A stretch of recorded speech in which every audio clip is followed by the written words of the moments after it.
Baghdad, Reuters. Populist cleric Moqtada al-Sadr, a longtime adversary of the United States, has all but won Iraq's parliamentary election, the Electoral Commission said, in a surprise turn of fortune for the Shi'ite leader.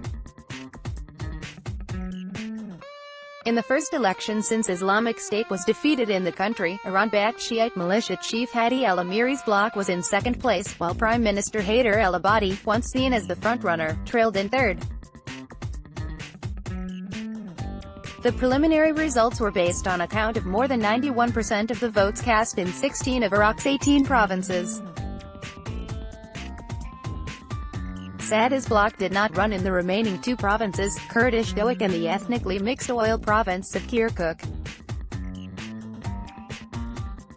The results there, which may be delayed due to tensions between local parties, will not affect Sadr's standing. Unlike al-Abadi, a rare ally of both the United States and Iran, Sadr is an opponent of both countries, which have wielded influence in Iraq since a US-led invasion toppled Sunni dictator Saddam Hussein in 2003 and thrust the Shiite majority into power. Sadr has led two uprisings against US forces in Iraq and is one of the few Shiite leaders to distance himself from Iran. Despite the election setback, al-Abadi might still be granted a second term in office by Parliament, and on Monday he called on all political blocs to respect the results and suggested he was willing to work with Sadr to form a government. "We are ready to work and cooperate in forming the strongest government for Iraq, free of corruption," al-Abadi said in a live televised address. Corruption has been at the top of Sadr's agenda for several years.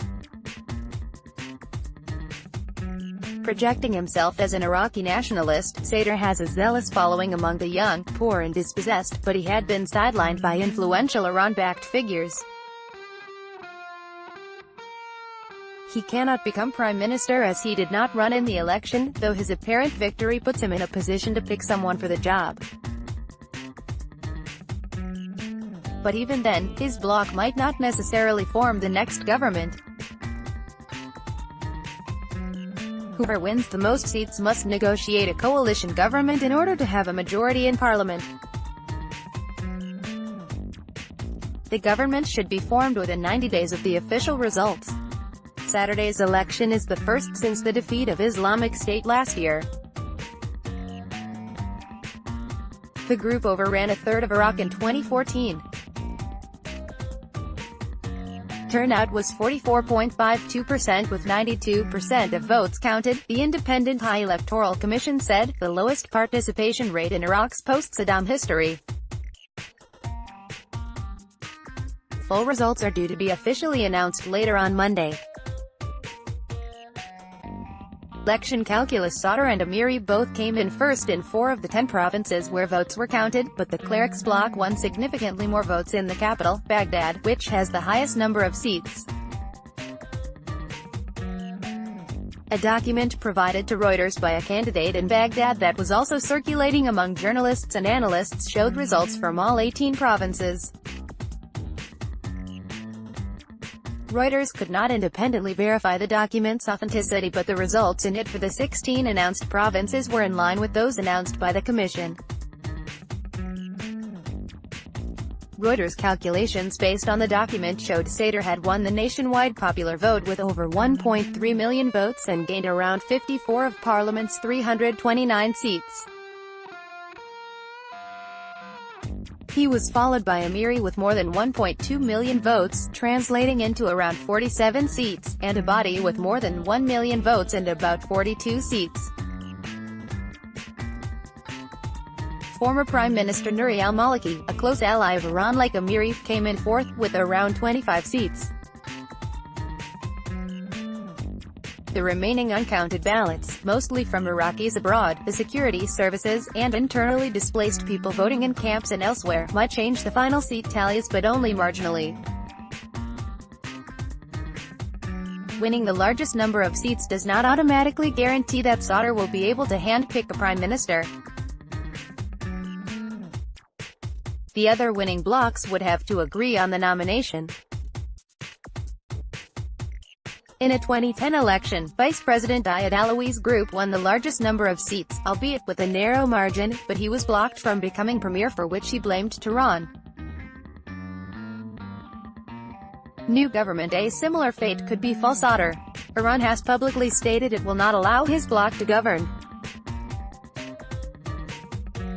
Iraqi Shiite cleric Moqtada al-Sadr shows his ink-stained finger after casting his vote at a polling station during the parliamentary election in Najaf, Iraq, May 12, 2018. Reuters, Allah al-Marjani, we will not allow liberals and communists to govern in Iraq, Ali Akbar Velayati, top advisor to the Islamic Republic's supreme leader Ayatollah Ali Khamenei, said in February. His statement, which sparked criticism by Iraqi figures, was referring to the electoral alliance between Sadr, the Iraqi Communist Party, and other secular groups which joined protests organized by Sadr in 2016 to press the government to see through a move to stem endemic corruption. Iraqi Communist Party Secretary General Raed Fahmy told Reuters the vote in favor of Sadr's list, backed by his group, is a clear message that we must have balanced relations with all countries based on non-interference in Iraq's internal affairs. Everybody is welcome to provide support to Iraq, but not at the expense of its sovereignty and independence, he added. During the campaign, frustrated Iraqis of all shades complained about their political elite's systematic patronage, bad governance and corruption, saying they did not receive any benefits of their country's oil wealth. This vote is a clear message that the people want to change the system of governance that has produced corruption and weakened state institutions, said Fahmy. Iraq has been ranked among the world's most corrupt countries, with high unemployment, poverty, weak public institutions and crumbling infrastructure despite high oil revenues for many years. Endemic corruption has eaten at the government's financial resources. Fahmy told his party's website that Abadi's bloc was closer to Sadr's than others. Balancing his seat, Sadr derives much of his authority from his family. His father, highly respected Grand Ayatollah Mohammad Sadiq al-Sadr, was killed in 1999 for defying Saddam Hussein. His father's cousin, Mohammad Bakir al-Sadr, was killed by Saddam in 1980. Celebrations erupted on the streets of Baghdad after the commission's announcement, with thousands of Sadr's supporters singing, chanting, dancing and setting off fireworks while carrying his picture and waving Iraqi flags. Many chanted, "Iran out." Whoever wins the election will have to contend with the fallout from U.S. President Donald Trump's decision to quit the Iran nuclear deal, a move Iraqis fear could turn their country into a theater of conflict between Washington and Tehran. Slideshow. 9 images. Abadi, a British-educated engineer, came to power 4 years ago after Islamic State seized a third of Iraq's territory. He received U.S. military support that was helped the victory of Iraqi security forces over the Sunni militant group, and gave free rein to Iran to back Shi'ite militias fighting on the same side. If Parliament does grant him a second term, Abadi will remain under pressure to maintain the balancing act between Washington and Tehran. Reporting by Ahmed Aboulenin and Marja Maitali. Additional reporting by Raya Jalabi and Erbil. Writing by Ahmed Aboulenin. Editing by Samia Nakul, William McLean and Richard Baum. 4th Hour Standards.